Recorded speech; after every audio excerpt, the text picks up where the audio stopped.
Hello दोस्तों, आप सभी का अपने YouTube चैनल एसएस क्लासेस पे स्वागत है। तो चलिए क्लास को अपने स्टार्ट करते हैं दोस्तों, बिना कोई टाइम खराब किए। तो जो भी आपको क्वेश्चन मैंने करवाए थे, टाइप करवाए थे, उसकी आपने अच्छे से प्रैक्टिस की होगी। तो ये मैंने आपको होमवर्क में दिया था, तो अगर आपने किया है तो अच्छी बात है, नहीं तो मैं आपको बताता हूँ कि इस क्वेश्चन को भी मैं आपको करवा देता हूँ। देखो दोस्तों, क्या था कि आपने कोई भी पैसा उधार लिया, जैसे इसमें कितना लिया है, 7,000 रुपये आपने उधार लिए टोटल। तो बताओ, आपने उधार लिए, अब ये 3 साल तक आपने मान लो जो भी रेट इस पे लग रही है, ठीक है ना। 3 वर्षों के बाद उसने बैंक को मूलधन में से 3,000 रुपये का भुगतान कर देता है। अगले 2 वर्षों के बाद उसे अपना सारा बकाया चुकाने के लिए 5450 रुपये का भुगतान करता है। तो वार्षिक ब्याज दर क्या है कीजिए। दोस्तों, ये आपने शुरू में 7,000 रुपये उधार लिए, ठीक है। आप इस पर ब्याज भी दोगे 8% की दर से, और टाइम आपको दिया होगा। फिर आपने क्या किया, मान लो आपने जितने भी टाइम रखा, जितनी दर से रखा, आपने क्या किया, कुछ समय बाद आपने इसमें से पेमेंट आपने वापिस जमा करवा दी। ब्याज जमा नहीं करवाया अभी तक। आपने क्या किया, जो प्रिंसिपल आपने उधार लिया था ना, कर्ज की राशि, उसमें से आपने माइनस कर दिया कि 3,000 रुपये लो मेरे जमा कर दो, है ना। इसमें से 4,000 रुपये आपने आपके बच गए देने वाले, है ना। 3,000 दे दिए तो 4,000 बच गए। तो जो इस राशि पर ब्याज लगा था वो नहीं दिया आपने, और इस राशि पर आगे 1 साल 2 साल 3 साल तक रख रहे हो, उसका ब्याज नहीं दोगे, तो वो लास्ट में आपको देना पड़ेगा 4,000 ये, और इस राशि का जो ब्याज आएगा ना 80% SI1 आएगा, मान लो इसका प्लस इसका ब्याज, इन दोनों का ब्याज, ये और ये तीनों रकम आपको लास्ट में देनी पड़ेगी। तो आप इसमें बोल रहे हैं कि 7,000 रुपये का ऋण लिया, ठीक है, आपने ऋण ले लिया, आपको दर नहीं दी तो आर रख दिया आपने। 3 वर्षों बाद उसने बैंक को 3,000 रुपये दे दी, तो मतलब 3 साल तक तो आपने 7,000 रुपये रखे होंगे, है ना। 3 साल बाद में आपने क्या किया, इसमें से 3,000 दे दिए, तो कितने बचे अब आपके, मूलधन कितना बचा है, 4,000। क्यों दोस्तों, आपने मूलधन में से 3,000 माइनस किए, क्योंकि अब जो भी ब्याज लगेगा देखो इस पर लगेगा, किस पर, मूलधन पर। मूलधन देखो पहले 7,000 था, अब कितना है, 4,000। तो 4,000 पर अब इसलिए ब्याज कम लगेगा, इसलिए आपने मूलधन में से माइनस करवाए हैं 3,000 रुपये। इस पर भी 8% की दर से, कितने टाइम के लिए दोस्तों, आप बोलोगे सर 2 साल बाद। देखो, जो भी 3,000 रुपये 3 साल तक आपने ये पैसा रखा, फिर 3,000 रुपये निकाल लिए, तो 4,000 रुपये अब कितने साल तक है, 3,000 का भुगतान कर देता है। अगले 2 वर्षों के बाद उसने अपना सारा बकाया चुकाने के लिए 5450 रुपये का भुगतान किया। देखो दोस्तों, 5450 भुगतान किया है, इसमें आपके पास क्या क्या चीज है, इसमें आपके पास एक तो है प्रिंसिपल, तो एक है सिंपल इंटरेस्ट, वो भी 2, है ना। इनका योग होगा वो इसके बराबर होगा ना, पूरा का पूरा, क्योंकि आपने जो भी 3,000 रुपये दिए हैं, इसके अलावा ये बचा था 4,000, है ना। और इसके अलावा क्या बचा था, सिंपल इंटरेस्ट, इस राशि पर लग रहा है वो, और इस राशि पर लग रहा है तो, मतलब पूरा का पूरा सिंपल इंटरेस्ट। तो 4,000 रुपये ये माइनस कर दो तो कितना बच जाएगा, ये कितना आएगा 4,000, और ये कितना 5400, तो 1,450 रुपये। मतलब आपका टोटल सिंपल इंटरेस्ट कितना लेगा है, 1,450। तो ये इसका कितना टाइम, 2 साल। तो ये देखो, इस पे और इस पे SI1 और SI2 कितना, 1,450 रुपये आपके टोटल लगे। इसको सोल्व करेंगे, अपना आंसर आ जाएगा। 2 जीरो से 2 जीरो, 7 दिया 21, 210 आर, प्लस 2 जीरो से 2 जीरो, 40 गुणा 80 आर, इक्वल टू में 1,450। यहां से 290 आर बनेगा, बराबर में 1,450, जीरो से जीरो, 29 पांजे 145। इसका मतलब आर की वैल्यू आ गई दोस्तों 5%। क्या बात समझ में आई है सभी को, ठीक है ना। इस प्रकार आपको इस क्वेश्चन को करना था। जो भी आपके पास टोटल रकम 7,000 थी, 7,000 का आपने इंटरेस्ट नहीं दिया, इस पर जो इंटरेस्ट लगेगा SI1 ये पेंडिंग है।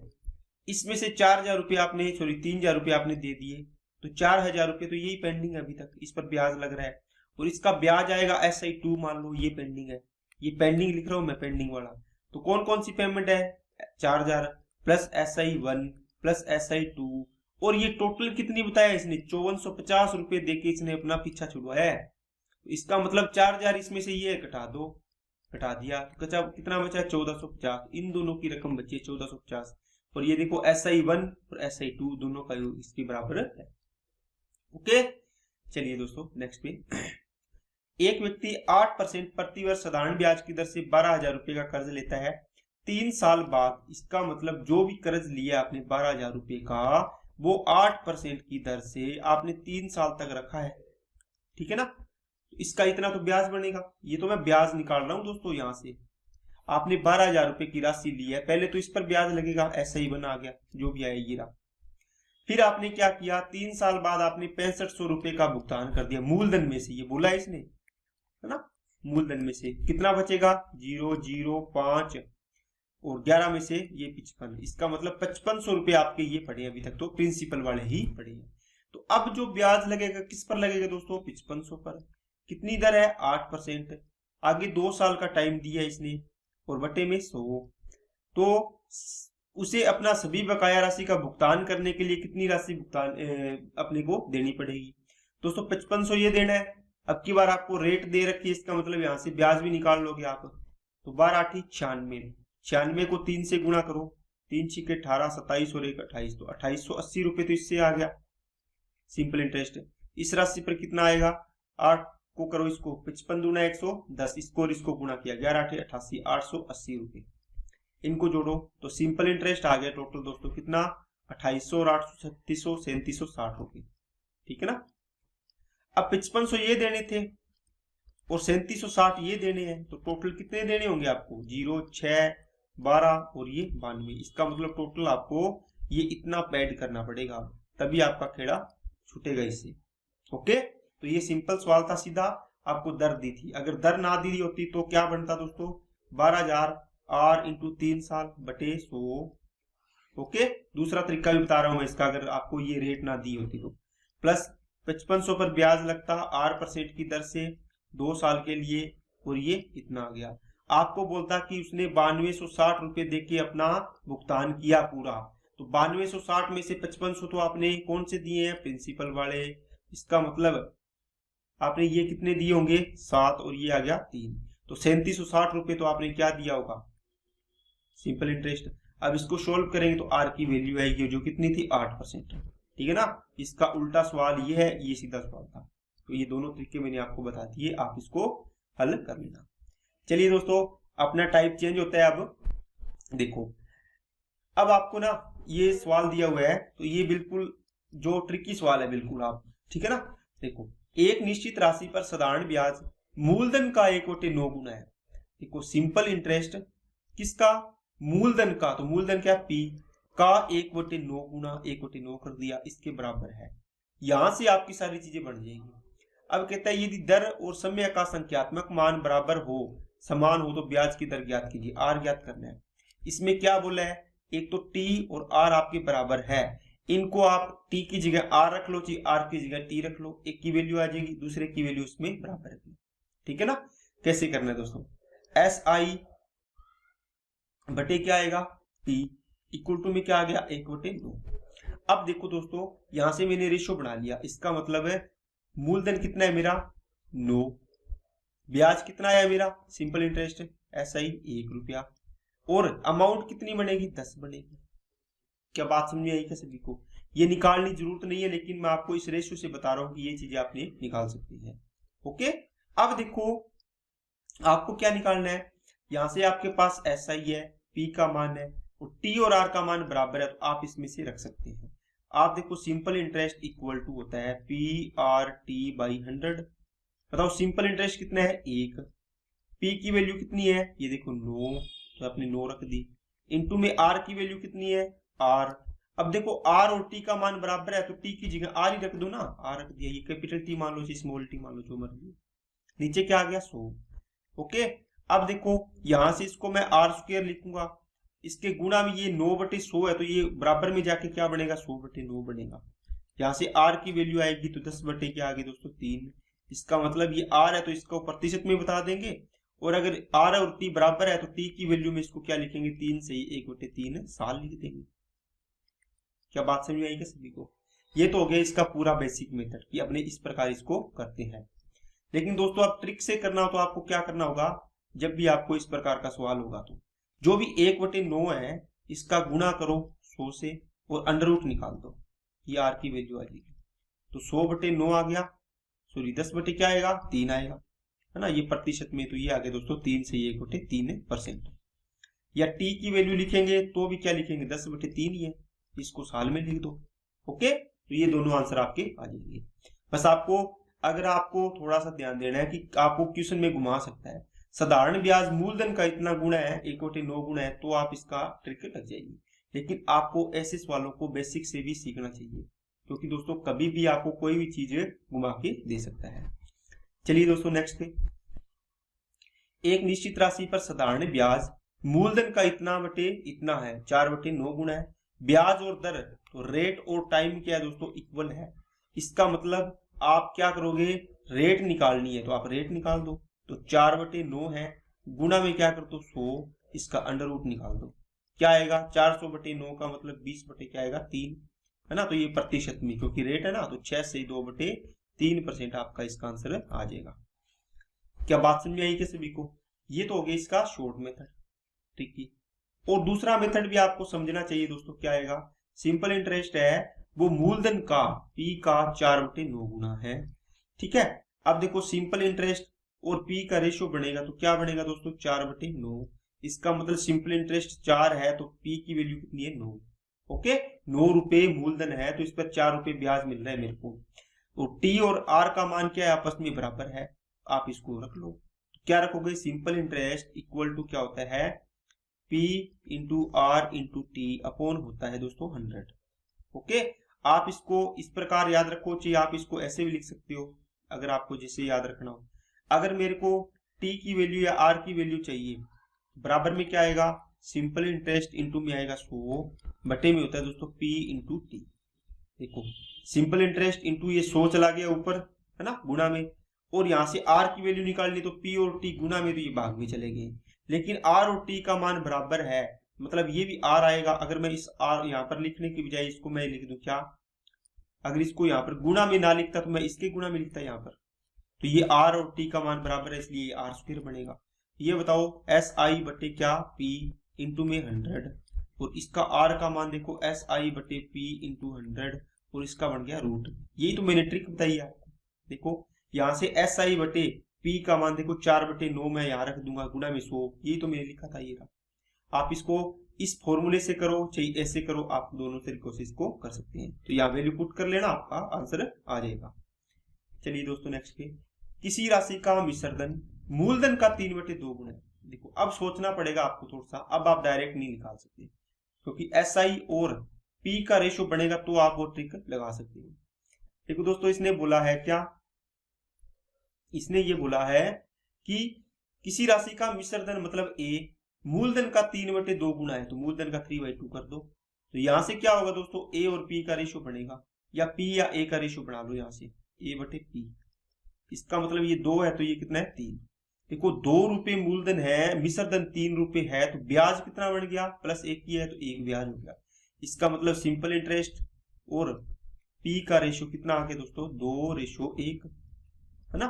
और इसका अमाउंट लिखना हो तो अमाउंट कितना हो गया 3 हो गया, ओके। आपको क्या चाहिए, यदि ब्याज की दर 10% है, मतलब R की वैल्यू 10% है, तो टाइम ज्ञात करना है आपको। तो टाइम ज्ञात करो आप, बस सारी चीज बनेगी। सिंपल इंटरेस्ट कितना है 1, P कितना है 2, ये सारी तो सी चीजें आ गई आपके पास, रखो आप इसमें। तो टाइम रखो, सिंपल इंटरेस्ट कितना 1, इक्वल टू में SI बराबर वो लगा रहा हूं मैं, SI इक्वल टू में PRT अपॉन में 100। P की वैल्यू कितनी है 2, इंटू में R की वैल्यू कितनी है दोस्तों 10, इंटू में T की वैल्यू फाइंड करनी है, अपॉन में 100। 10 से इसको काट दिया 0, 2 से काटा 5, इसको क्रॉस मल्टीप्लाई करोगे तो T की वैल्यू कितनी आ गई दोस्तों 5 साल, ओके। तो आपको समझ में आई होगी। अब यही चीज ये दी होती कि मान लो इसको ये क्वेश्चन दिया होता, प्रिंसिपल जो सिंपल इंटरेस्ट है वो प्रिंसिपल का 1/2 गुना है, तो यहां से SI और P का रेशियो बनता 1/2, फिर इसमें आपको जो देता आप इसे निकाल सकते थे, ठीक है ना। तो इसने मिश्रधन के साथ अनुपात दिए, तो आपको बेसिक चीजें सीखनी चाहिए। चलिए दोस्तों नेक्स्ट में, किसी निश्चित राशि का साधारण ब्याज 5 वर्षों में निश्चित ब्याज की दर पर मिश्रधन का 1/5 गुना है। किसी निश्चित राशि पर साधारण ब्याज 5 वर्षों में निश्चित ब्याज की दर पर मिश्रधन का 1/5 गुना है, ठीक है। तो ब्याज की दर ज्ञात कीजिए। दोस्तों आपको टाइम दिया कितना 5 साल, मिश्रधन का ब्याज मतलब 5 साल का ब्याज दिया आपको कितना, मिश्रधन A का 1/5। इसका मतलब SI और किसका रेशियो बनेगा यहाँ से A का, मिश्र धन का, 1/, कितना आ गया 5। मतलब सिंपल इंटरेस्ट और मिश्र धन का रेशियो कितना आ गया 1/5। मतलब क्या हुआ, अगर आपका मिश्र धन 5 रुपए, देखो 5 है, तो साधारण ब्याज कितना है 1 है। तो यहाँ से टाइम आपका आ गया, सिंपल इंटरेस्ट आ गया दोस्तों 1। तो यहाँ से मूलधन कितना आएगा, बोलो आप बोलो सर 1 ब्याज मिला है मेरे को, है ना, तो ये अमाउंट होगी, 1 मेरे को ब्याज मिला है, प्लस किया है मैंने 5 रुपए हो गए, तो कितने में 1 जोड़ू की 5 हो जाए, तो आप बोलोगे सर 4। इसका मतलब मूलधन कितना हो गया 4। ओके, अब आप देखो यहाँ से आपका P आ गया 4। आप इतना लिखना की जरूरत नहीं है, यहाँ से भी कर सकते हो आप बोलोगे सर हम इसमें निकाल रहे हैं दर, R की वैल्यू निकालनी है, तो SI इंटू 100 अपोन में क्या आएगा P इंटू T। आप ये रखो जी SI बराबर PRT/100 रखो, एक ही बात है। तो SI कितना है, ब्याज 1 है, गुणा में कितना 100 बटे में P की वैल्यू कितनी 4, गुणा में टाइम कितना है 5 साल, है ना। ये सारी चीज आ गई, इसको सोल्व करो 20, 20 5 100, इसका मतलब 5% आपके आंसर आ गया। किसी राशि का मिश्र धन 4 साल में, तो टाइम कितना है 4 साल। साधारण ब्याज की दर से मूलधन का 9/5 भाग हो जाता है, मिश्र धन हो जाता है किसका, मूलधन का। ये देखो मूलधन का प्रिंसिपल का 9/5 भाग हो जाता है, क्या अमाउंट, इनका रेशियो बनेगा। तो यहां से A और P का रेशियो पड़ेगा, कितना आएगा दोस्तों 9/5। देखो प्रिंसिपल 5 रुपए है, तो अमाउंट कितनी 9, इसका मतलब कितना ब्याज मिलेगा 4 रुपए। आपका ब्याज आ गया SI कितना दोस्तों 4, टाइम कितना है 4। आप लिखो यहाँ पे SI इक्वल टू में P इंटू R इंटू में T अपोन में क्या आ गया दोस्तों 100।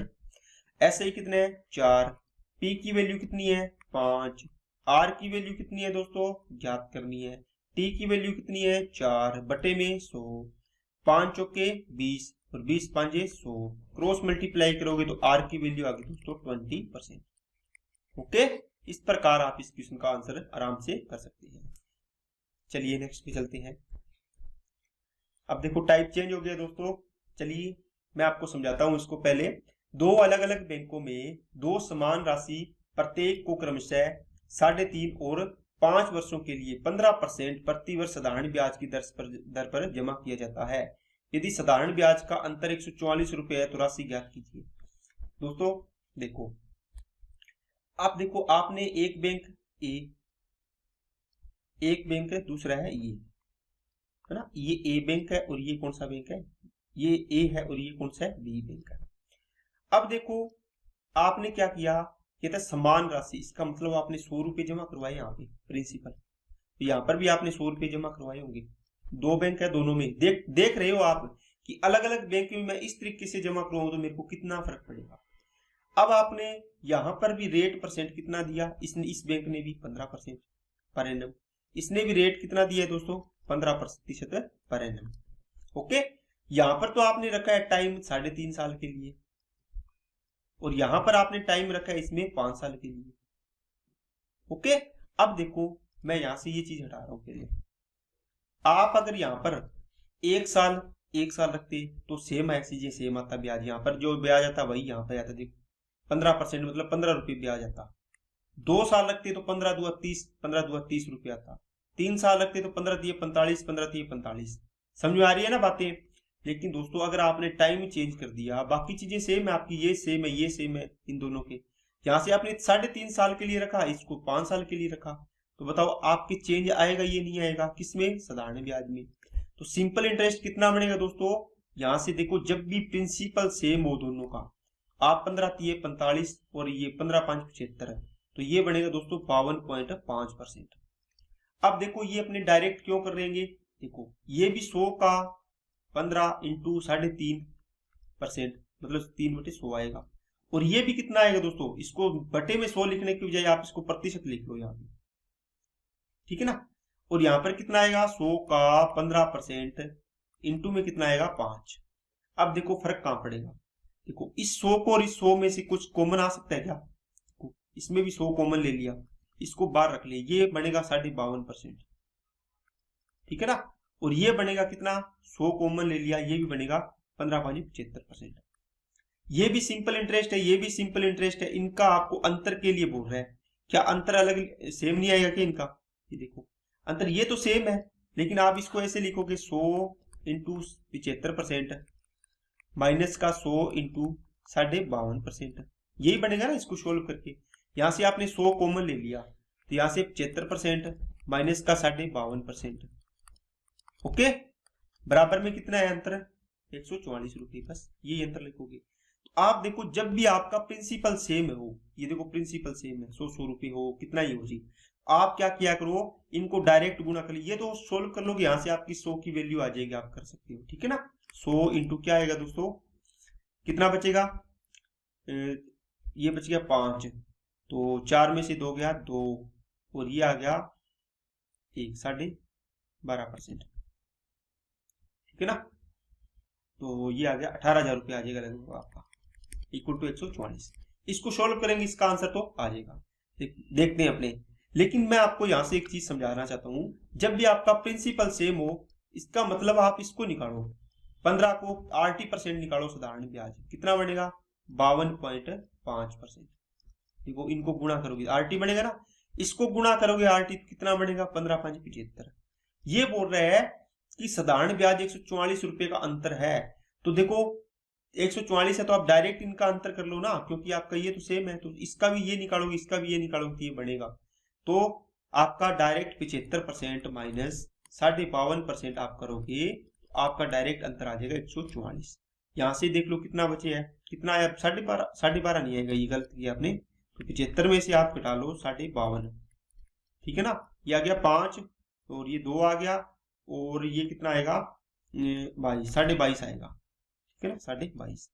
तो 22.5% की वैल्यू कितनी आ गई दोस्तों, डिफरेंस है 22%, प्रतिशत में डिफरेंस कितना है 22.5, और रुपयों में कितना है 144, तो 100% की वैल्यू निकालनी, क्योंकि 100 ही है आपके पास, 100% माना हो जाएगा, ओके, इसलिए 144 बटे 22.5, ठीक है, गुणा में 100, ये पॉइंट हटाए तो ऊपर 100 आ गया, 25 में 225, 25 चौका 100, यहाँ से इसको काटा 16 में 144 होते हैं ना, तो यहाँ से 16 चौके 64, तो 640 आ जाएगा, ओके। इस प्रकार आपको इसको करना था, लेकिन दोस्तों ये इतना लंबा सवाल नहीं है, आपको मैंने सारी चीजें एक एक करके समझाई है, इसलिए लंबा लग रहा है। बस आपको क्या करना है, आपने इतनी चीजें लिखी, कहाँ लिखी है, ये आपको डायरेक्ट पता चला क्या कि समान राशि है, 3.5 साल के लिए 15%, 5 साल के लिए कितना 15%, तो आप इसको डायरेक्ट करो ना, 15% ही दर है दोनों पर, अगर दर भी अलग होती तो भी मैं गुणा करता, तो डिफरेंस कहां से आएगा, इन दोनों का डिफरेंस कर लो, कितना 1.5 साल का अंतर है, देखो 1.5 साल, 1 साल के इतना है 15%, तो 1.5 साल का कितना बनेगा इतना, तो 22.5% आ जाएगा डायरेक्ट, इसके बराबर है 144 के, उसके बाद तो आपको बता ही दिए मैंने, ओके। चलिए नेक्स्ट पे, ये सवाल करो, एक व्यक्ति 2 अलग अलग बैंकों में बराबर धनराशि जमा करता है, पहला 4 साल के लिए 4% दर और दूसरा 3 साल के लिए 5%। देखो अब की बार इसमें 4% दर है 4 साल के लिए और 5% दर है 3 साल के लिए, ये अलग अलग आ गए, तो आप इसको गुणा कर लो, 16% बनेगा, ये 15% बनेगा, तो जो भी होगा यहाँ पे धन 100 होगा, 100 होगा, तो 100 का 16% 16 आएगा, 100 का 15% 15 आएगा, तो जो ब्याज है उनका अंतर आपको दिया हुआ है 80 रुपए, तो 16 और 15 का अंतर एक की वैल्यू 80, 100 की वैल्यू कितनी आ जाएगी, निकाल सकते हैं अपने, आप डायरेक्ट क्या करो इसे, 4 चौके 16% और 5 दिया 15%, इनका अंतर दिया हुआ है कितना 80 रुपए, 1% की वैल्यू कितनी दोस्तों 80, तो 100% की वैल्यू कितनी आ जाएगी 8,000 रुपए, ओके। इस प्रकार आपको आंसर करना है, तो 2 लाइन का सवाल है आपको, आप इसमें आराम से कर सकते हैं। चलिए दोस्तों, एक व्यक्ति 2 अलग अलग बैंकों में 2 बराबर राशि जमा करता है, 12 महीने के लिए 6% प्रतिवर्ष की दर से और दूसरा राशि 8 महीने के लिए 8% प्रतिवर्ष की दर से निवेश किया, यदि साधारण ब्याज के बीच में अंतर 250 रुपए, तो प्रत्येक बाकी राशि ज्ञात कीजिए। दोस्तों ये सवाल भी अगर आप कर लेते हैं, कैसे, यहाँ पर अगर 2 साल दिया होता, 3 साल, 1 साल, 5 साल, है ना, इस प्रकार, लेकिन महीने देने का भी एक नया कॉन्सेप्ट है, इसलिए इसमें महीने दिए हुए हैं। देखो 6% प्रति वर्ष, इसका मतलब 6% है ना, ये 12 मंथ की है, मतलब 1 साल की है, और आपको चाहिए भी कितनी 12 महीने के लिए, आपका ब्याज कितना आ जाएगा 6 × 1 मतलब 6% बनेगा, राशि तो बराबर है ना, तो वो तो लिखने की जरूरत नहीं है। दूसरा राशि 8 महीने के लिए है, देखो 8% जो ब्याज है ये प्रति वर्ष दिया हुआ है, प्रति वर्ष मतलब 1 साल की, तो ये 12 महीनों की है, आपको तो 8 महीनों की चाहिए, 4 × 12 4 दूनी 8, 8 16/3% आ गया इसका। तो 16 कितना आ गया 3% ब्याज आ गया। कितना, यदि इनके साधारण ब्याज का अंतर 250 है तो इनका अंतर कर दो यहां से। ये भी सिंपल इंटरेस्ट का अंतर है ना, डिफरेंस है किसका, सिंपल इंटरेस्ट का। परसेंटेज में कितना आएगा, 6 × 18 में से 16 गया 2/3, 2/3% की वैल्यू 250। तो प्रत्येक भाग की राशि मतलब 100% की वैल्यू बताओ कितनी आएगी। तो 250/2 इंटू में 3 इंटू में 100, 2 से काटा 125, 125 को 3 से किया 375, तो 37,500 आपका आंसर आ जाएगा। ओके दोस्तों, तो उम्मीद करता हूं इतनी बात आपको अच्छे तरीके से समझ में आई होगी। अगर आपको ये महीने वाला है ये ध्यान से समझना है दोस्तों, ठीक है ना। आपको जितने महीना का बोले ये परसेंटेज दर होती है ना, ये हमेशा 6% पर एनम ये लिखा होता है पीए। इसका मतलब ये 6% है ना, ये तो 12 महीनों की है, 1 साल की। आपको अगर 2 महीने की चाहिए तो 2 से गुना, 3 की चाहिए 3 से गुना, 4 की चाहिए 4 से गुना, जितने की चाहिए उतने से गुना करके आप निकाल सकते हैं। ओके, चलिए नेक्स्ट पे चलो। अब दोस्तों अभी तक क्या था, अगर आपका प्रिंसिपल यहाँ पर 100 रुपये था, यहाँ भी 100 था, यहाँ पर दर 15 थी, तो यहाँ पे मान लो दर भी अलग हो सकती थी R1 R2, यहाँ पे टाइम T1 T2 अलग अलग भी हो सकता था। लेकिन ये चीज सेम थी तो आप डायरेक्ट इसको ऐसे करके निकाल लेते, है ना, जो भी था। क्यों निकाल लेते, जैसे मान लो यहाँ से इसका करते जितना भी आता RT% SI%, वो इसका निकालते तो 100 का निकालते तो यही चीज आती, और इसका ये करते तो RT% SI2 यही आती। जैसे मान लो 100, ये 10%, ये 100, ये 20%, और ये 1 साल के लिए, ये 3 साल के लिए। ओके, आपको यहां से साधारण ब्याज और इसका अंतर दिया होता तो आप डायरेक्ट निकालते। 30% SI आया है, ये 20% SI आया है, तो ये 30% SI% किसका निकालते, मूलधन का। तो मूलधन का SI कितना आता, ये तो परसेंटेज में है, 100 का 30% 30 आता, 100 का 20% 20 आता, इनका अंतर 10 है। तो 10 की वैल्यू आपको दी होती, जैसे मान लो 200 रुपये, तो 100 की वैल्यू बताओ, तो 100 की वैल्यू आप निकाल देते कितना, 2000। ये था इसमें प्रोसेस।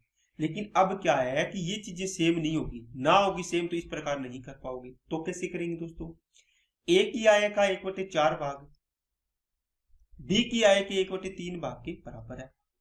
ठीक है, यहां से देखो ए की आय मतलब इनकम, मतलब इनका प्रिंसिपल आ जाएगा आपका। ए और बी का रेशियो बनाओगे तो कितना आएगा दोस्तों, यहां से देखो आपके पास आएगा 4:3। ये आपको तरीका समझ में आ गया होगा, इसको के मान के अपने रेशियो निकाल सकते हैं। मैंने पहले वाले सवालों में भी आपको बताया है। इसका मतलब यहां से आप इसको 400 मान लो, 300 मान लो, 4x मान लो, 3x मान लो, 40 मानना है इसको 30 मानना पड़ेगा, है ना। दोनों को जितने से गुणा करोगे दोनों को बराबर करना है। इसका मतलब अगर आपने ए का 400 रुपये इनकम मानी है तो इसको 300 मानो, क्योंकि ये 4:3 में होनी चाहिए हमेशा। अब कहता है ए अपनी आय को 6% प्रतिवर्ष साधारण ब्याज की दर से 2 साल के लिए, तो ये 6% की दर से 2 साल के लिए, और ये 8% की दर से 3 साल के लिए। ओके, अब बताओ यहां से आपका सिंपल इंटरेस्ट बनेगा, सिंपल इंटरेस्ट परसेंटेज में नहीं, पूरा पूरा बनाएगा, ठीक है ना, 400-300 के अकॉर्डिंग। तो सिंपल इंटरेस्ट कितना आएगा बताओ, 400 का 400 इंटू 6 इंटू 2 करोगे ना, PRT, यहाँ पर 6 दूनी 12% बनेगा, तो 400 का 12% कितना आएगा, 48। इसी प्रकार 8 दिया 24%, तो 300 का 24% कितना आएगा, 24 दिया 75। अब बोलता है इनमें डिफरेंस कितना है, इनमें डिफरेंस आएगा 24 पार्ट, आपको पॉजिटिव लेना है हमेशा। 24 की वैल्यू दे रखी है 840, मेरे को पूछा बी का आय बताओ, तो बी की आय कितनी है 300 पार्ट, तो 300 पार्ट निकाल दो, 840/24 और इंटू में 300, इसको काटो, 100 आ गया, 3 से काटा 8, 8 एकम 8, 0 8 5 40, तो 10,500 रुपये आपकी बी की आय आ गई है, किसकी, बी की। ए की पूछी होती तो क्या आती दोस्तों, 840/24 और गुणा में किसकी, ए की, तो 400 आ जाएगा। ए की वैल्यू कितनी है 400, तो इसको काटो, 4 से काटा 100 और 4 से काटा 6, 6 से काटा 14, 184, मतलब ये आ गया दोस्तों 14,000। तो उम्मीद करता हूं आपको इतनी बात समझ में आई होगी। देखो इसका और इसका कहां डिफरेंस है, बस वो आपको समझ में आ गया होगा। ओके, चलिए नेक्स्ट पे, ए की आय का 1/2 भाग, ए की आय का 1/2 भाग, बी की आय का 3/4 भाग और सी की आय के 2/5 भाग आपस में बराबर है। दोस्तों ये सवाल करोगे तो आपका दिमाग एकदम खुल जाएगा। लेकिन आपको क्या करना है, सबसे पहले आपको बस रेशियो बनाना है। रेशो बनाना आपको पता है, बराबर में के मान के इसका रेशो बना लेंगे। तो ए बी और सी का रेशो यहां से आप बना सकते हो। कैसे बनाओगे, देखो ये a इंटू 1/2 बराबर के आएगा, तो a बराबर क्या आएगा 2/1 हो जाएगा, इसका मतलब 2k बनेगा। यहां से होगा कि नहीं होगा, या फिर यहां से क्या बनेगा, ये 4/3k बनेगा, ये क्या बनेगा 5/2k बनेगा। ये तो समझ गए ना आप, a इंटू 1/2 बराबर k है, तो यहां से a की वैल्यू कितनी आएगी k इंटू 2/1, इसका मतलब ये बन गया 2k। इसी प्रकार b इंटू 3/4 बराबर में k है, तो यहां से b की वैल्यू निकालनी चाहूं तो क्या बनेगा 4 इंटू k बटे में 3 आ जाएगा। इसका मतलब आप समझ गए कि सर जो भी ये रकम है ना, इसको उल्टा कर दो, बस रेशो में क्या कर दो, उल्टा कर दो। तो k लिखने की जरूरत ही नहीं है आपको, क्या जरूरत है, क्या आपने एक बार अगर बेसिक करके देख लिया तो क्या बार बार आपको पता होगा ये तो कि सर ऐसे ही करना होता है, तो आप बार बार क्यों टाइम लगाओगे इसमें। देखो a का 1/2 है तो इसको 2/1 कर दो, इसका मतलब ये 2 आ गया। ये 3/4 है तो इसको 4/3 कर दो, ये 2/5 है तो इसको 5/2 कर दो। अब इसका रेशो बना लो, यहाँ से कितना रेशो बनेगा, देखो 3 और 2 का एलसीएम, यहाँ से 1 है ना, 1 3 2 का एलसीएम गुना कर दो, तो कितना आएगा 6 से गुना किया, यहाँ भी 6 से, यहाँ भी 6 से, तो कितना आएगा, यहाँ से 3 2 तो यहाँ आ गया 8, ये आ गया 3 तो यहाँ आ गया 15, यहाँ आ गया 6 दूनी 12। अब सभी को अपने एक साथ लिख देते हैं, 12 8 और 15। ये बात आप समझ गए होंगे दोस्तों कि यहाँ से आएगा दोस्तों कितना 12, यहाँ से आ गया 8 और यहाँ आ गया दोस्तों 15। अब आप इसको ना 12 8 15 की बजाय 1200 1500 800 और 1500 मान लो। यहाँ से इसकी दर कितनी दे रखी है 5%, ये 7% और ये 10%, ये 2 साल के लिए, ये भी 2 साल के लिए, ये भी 2 साल के लिए। देखो P R और T तीनों की वैल्यू आपके पास आ गई। यहां से सिंपल इंटरेस्ट कितना बनेगा दोस्तों, देखो कितना बनेगा, इससे देखो 5 दुए 10% तो बनेगा परसेंटेज में, लेकिन 1200 का 10% कितना आएगा, आप इसे निकालोगे तो कितना आएगा 120 आ गया। ओके, 800 का 14% निकालो तो 14 8 112, परसेंटेज से 00 कट गई, 10 दुआ 20%, तो 15 और 15 दुआ कितना आएगा 30, इसका मतलब ये है कि कितना 300, क्योंकि 1500 का 20% निकालोगे तो 20/100, 15 दुआ 30, तो ये आ गया दोस्तों 300। आप इसको ऐसे भी कर सकते हो 15 इंटू 10 इंटू 2/100, तो ऐसे भी आ जाएगा, लेकिन आपको थोड़ा सा स्मार्ट वर्क भी करना है। इस प्रकार लिख के करोगे तो आप कितने सवाल लिख के किया करोगे। अब देखो यहाँ से टोटल सिंपल इंटरेस्ट कितना बन रहा है 300 400 500 520 530 32, तो इसका मतलब 532 बन गया। तो 532 पार्ट की वैल्यू कितनी है 10,640। देखो सभी निवेशों से कुल ब्याज इतना मिल रहा है, यहाँ पर रेशो में कितना मिल रहा है 532। ए बी सी की कुल आय बताओ, तो कुल आय कितनी हो जाएगी 1200 2000 2000 और ये कितना हो गया 3500। 3500 पार्ट की वैल्यू निकाल, तो आपको ये पूछिए तो 3500 की निकाल दो, तो 10,640 बटे में 532 और इंटू में 3500, इसको सोल्व करोगे तो आपका आंसर आ जाएगा। इसको देखो 2 बार गया 20 है ना, डबल हो रहा है ना ये, तो इसको करोगे तो कितना आ जाएगा 35 दूना 70 7000, ये आ गया 70,000 रुपये। तो उम्मीद करता हूं इतनी बात आपको समझ में आ गई होगी। ओके, चलिए ये आपका टाइप कंप्लीट होता है दोस्तों। अब अपने पास नेक्स्ट टाइप है साधारण ब्याज की दर से 5% दर से 4% हो जाता है।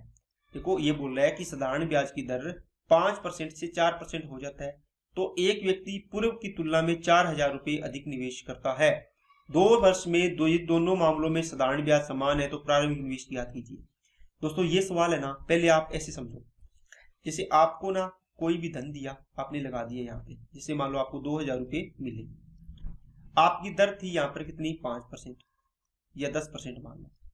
आपको यहाँ पर टाइम दिया मान लो 2 साल 2 ईयर के लिए, यहां से जो सिंपल इंटरेस्ट आना था, लेकिन इन्होंने क्या किया कि दर को ना घटा दिया, दर को क्या कर दिया घटा, मान लो 8% ही कर दिया, और टाइम कितना है 2 साल।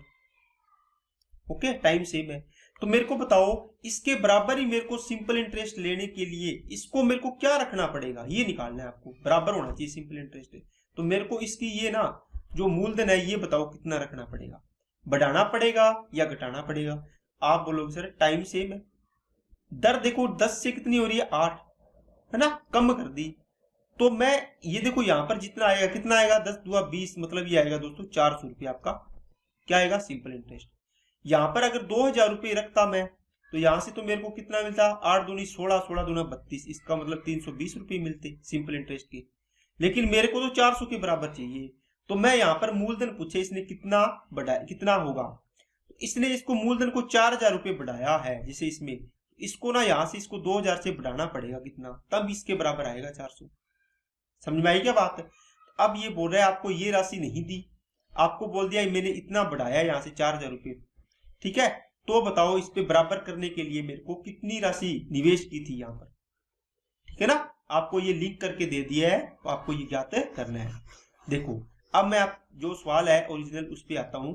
तो क्या बोल रहा है दोस्तों, साधारण ब्याज की 5% दर थी, 4% हो जाता है।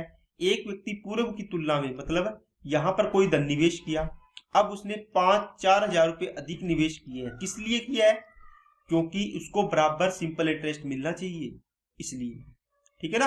जैसे मान लो एक लड़का रह रहा है, अपने तैयारी कर रहा है, बाहर दिल्ली रह रहा है, ठीक है ना, दिल्ली में रह रहा है। इसके पापा यहाँ पर जो भी खर्चा भेज रहे हैं, ठीक है, 2000 रुपये भेज रहे हैं मान लो मंथ के, या 5000 रुपये भेज रहे हैं। यहाँ पर 10% की दर से ब्याज मिल रहा है 2 साल के लिए, 2 वर्ष की, मतलब 10% की दर से ब्याज मिल रहा है, ठीक है ना। अब देखो तो आपका मंथली इतना रुपये, मंथली मान लो जी 10% की दर से साल का मान लो, ओके। तो यहाँ से जो जैसे 500 रुपये ब्याज मिल रहा था, तो अब क्या किया बैंक वालों ने, दर को कर दिया 8%।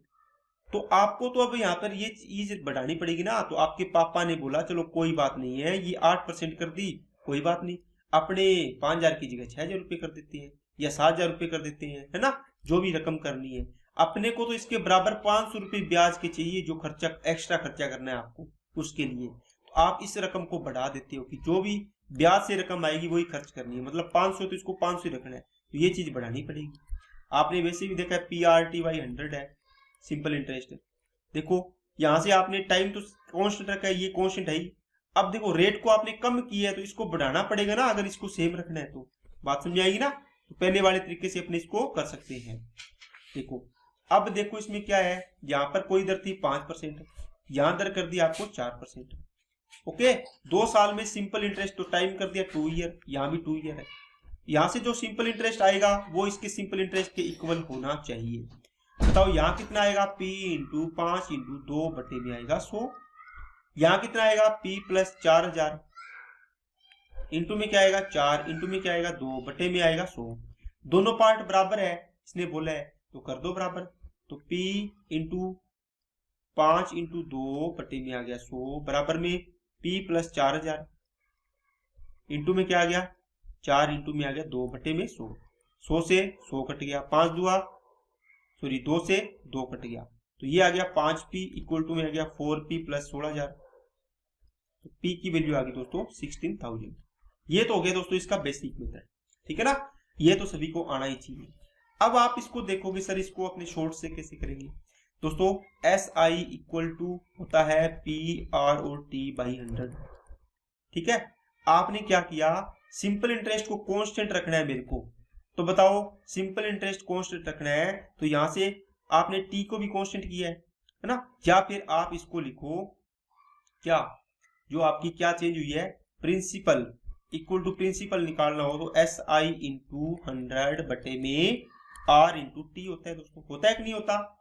इनमें से देखो ये भी कांस्टेंट रखना है आपको कि जितना पहले था उतना ही। 100 तो कांस्टेंट है ही, 100 की वैल्यू तो 100 ही होती है। अब आपने T को भी कांस्टेंट कर दिया, तो क्या आपने ये चीज नहीं पढ़ी क्या, P इनवर्सली प्रोपोर्शनल टू है R के, किसके दोस्तों, R के। इसका मतलब R बढ़ेगा तो P घटेगा, R कम होगा तो P बढ़ेगा, है ना। तो आपको देखो इसने बोला है कि कोई राशि 5% से R का मान घटकर कितना हो गया 4।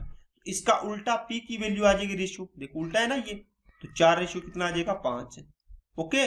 अब देखो यहां से कितना बढ़ रहा है, P प्रिंसिपल 1 बढ़ रहा है। 1 की वैल्यू कितनी 4000 रुपये दिया हुआ है क्वेश्चन में, तो 4 की वैल्यू 16000 रुपये, तो 4000 बढ़कर कितनी हो जाएगी 20 रुपये हो जाएगी, ओके। तो आपको ये पूछा था कितना होगा, तो ये आपका आंसर आ जाएगा 16000 रुपये।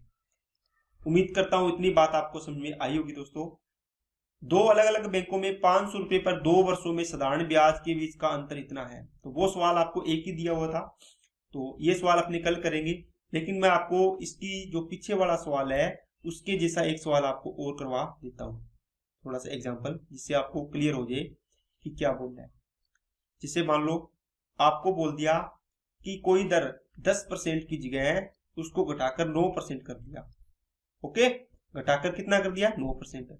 तो आपने क्या किया, जो मूलधन है ना उसमें आपने 5,000 रुपये और बढ़ा दिए पहले के मुकाबले। आपको बताना है कि पहले आपने कितना धन निवेश किया था। मतलब ये हो गया P प्लस 5,000 रुपये, पहले P था तो P प्लस 5,000। ये 2 ईयर का, ये भी 2 ईयर का। अब इसको आप बेसिक से तो कर लोगे, शॉर्ट तरीके से करोगे तो क्या करोगे सर, जो P इनवर्सली प्रोपोर्शनल टू होगा R के, और वो आपने फॉर्मूले से देख लिया है ना। तो 10 से कितना हो रहा है? 9। तो ये तो क्या है? R का रेशियो है। बताओ P का रेशियो क्या आएगा? इसका उल्टा है दोनों, तो उल्टा कर दो तो 9 आ जाएगा। ये क्या आ जाएगा? 10। उल्टा हो गया ना। यहां से बताओ कितना बढ़ा? एक पार्ट, तो एक पार्ट की वैल्यू 5,000 रुपये। ओके, 9 पार्ट की वैल्यू बताओ, तो 9 5 45,000 रुपये। इसका मतलब आपने 45,000 रुपये निवेश किए थे। इस प्रकार आपको ये निकालना है। तो उम्मीद करता हूं आपको ये तरीका समझ में आया होगा, और आज के जो भी सवाल मैंने अच्छे से करवाए हैं तो वो आपको समझ में आए होंगे। तो आज के लिए इतना ही रखते हैं दोस्तों। तो धन्यवाद आप सभी का। ओके।